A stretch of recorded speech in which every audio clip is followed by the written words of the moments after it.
আমি অনুভবকে ছেড়ে কোত্থাও যাব নে, এই কথা বলে সুদেবকে এক চর কষালো লাজু। পুরোটা জানতে ভিডিওতে লাইক দিয়ে চ্যানেলটা সাবস্ক্রাইব করে দেখতে থাকুন। কোণে দেখালো সিরিয়ালের আগামী পর্বে আমরা দেখতে পাবো বনলতা সুদেবকে ফোন করে লাজুর ব্যাপারে সবটা জানালে সুদেব তো পড়ি করে গ্রাম থেকে ছুটে আসে শহরে। হাসপাতালে এসে লাজুকে খুঁজে বের করে। তারপর লাজুকে বলতে থাকে, তুই এখান থেকে চল লাজু, তুই কি করছিস এখানে, তুই আমার সাথে এক্ষুনি এখান থেকে যাবি। এই বলে লাজুকে মারতে হাত ওঠায়। সঙ্গে সঙ্গে লাজু সুদেবের হাতটা ধরে নেয়।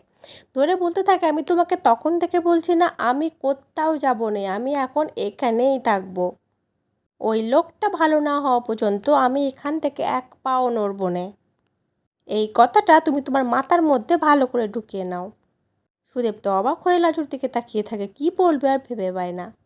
ওদিকে অনুভবের শারীরিক কন্ডিশন যেন আরও খারাপ হতে থাকে। ডাক্তার লাজুকে বলতে থাকে, এখন পেশেন্টের বাঁচা মরা সব ভগবানের হাতে। তখন লাজু কাঁদতে কাঁদতে বলতে থাকে, ওই ভগবানের কাছ থেকে আমি ওকে ফিরিয়ে নিয়ে আসবই। এই বলে হয়তো আবার ভগবানের কাছে পুজো করতে চলে যায়। এবার দেখার পালা লাজু অনুভবকে সত্যিই ঠিক করতে পারে কিনা, সুস্থ করে তুলতে পারে কিনা।